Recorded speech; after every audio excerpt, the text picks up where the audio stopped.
Now, fresh out of college, Nigerian-born fashion designer Ifeoma Onyia opened her first fashion line in London and later began the first Afrocentric bridal exhibition, which won her an award, Keeper of Heritage, from Essence magazine.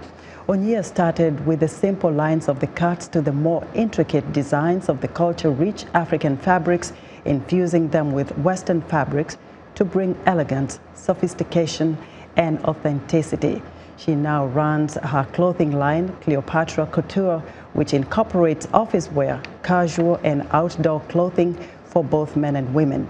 Onyia says she understands various cultures and will stop at nothing to make her dreams come true. Now, for more on her fashion designs, Ifeoma Onyia joins me in the studio. Ifeoma, a very warm welcome to you, to Africa 54. Thank you.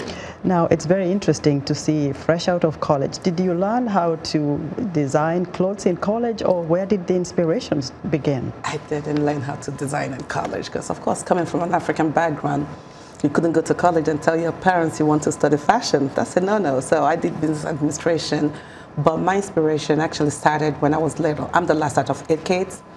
So my mother wanted this little girl because she had 4 boys before me, and then I was her helper. I used to be the one to help her while she was sewing or getting dressed, and I started telling her, why don't you put this here, put that there, and that's really how my love for creating and doing everything to do with fashion came to life. You know, West Africa stands out, especially when it comes to African clothing, the headgears especially, because I find that also very complicated coming from the East. So you learned that early?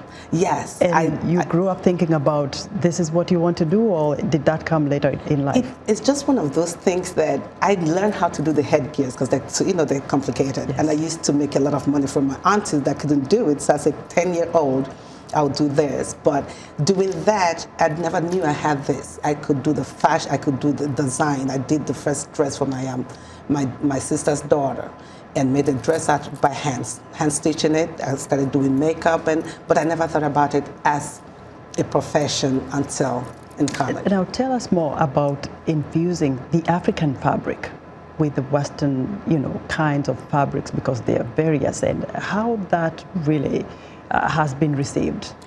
It's actually, people love it. Even right now, when I came into the studios getting my hair and makeup done, the girl, one of the ladies in the office says, I need to talk to you because I want some of that.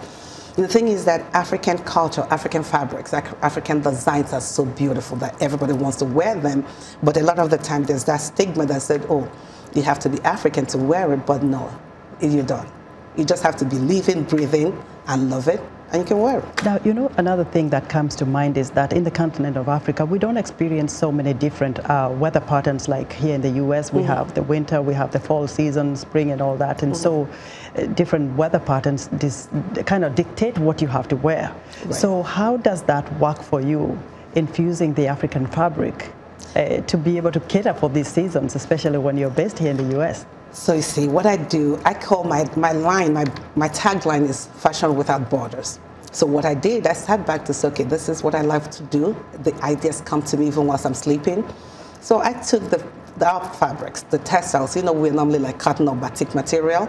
And then I started playing with them. I changed those designs into polyester lycra, into silk, into linen. So that, and then now we're actually working on putting those designs on wool materials so we can use it to design winter coats.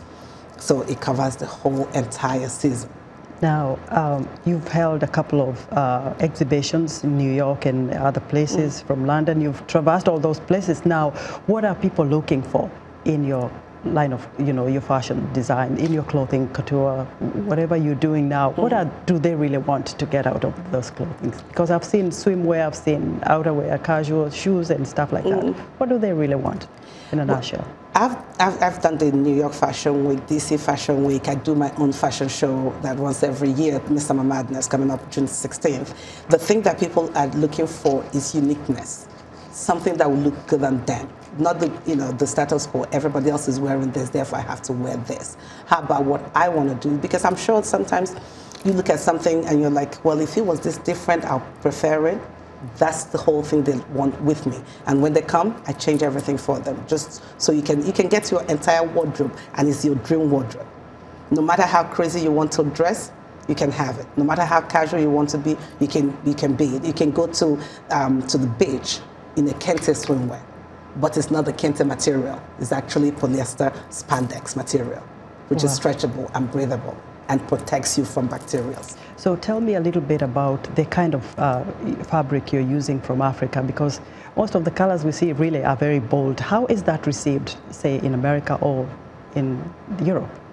Summertime we go for a lot of the bolder colors, and then during the fall and the winter season we tone them down a little bit. And that's the beauty about playing with the textiles. So you can play with the colors, you can reduce the density of the color to give it a different effect. And that works. You have no limits. You're going on? No, I have no limit. Your goal?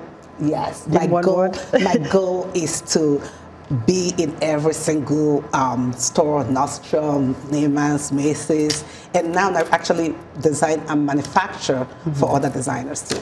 Oh, good luck. What an inspiration. Thank you. Thank you. Ifeoma, thank you very much. She is a Nigerian-born fashion designer based here in the U.S. state of Maryland.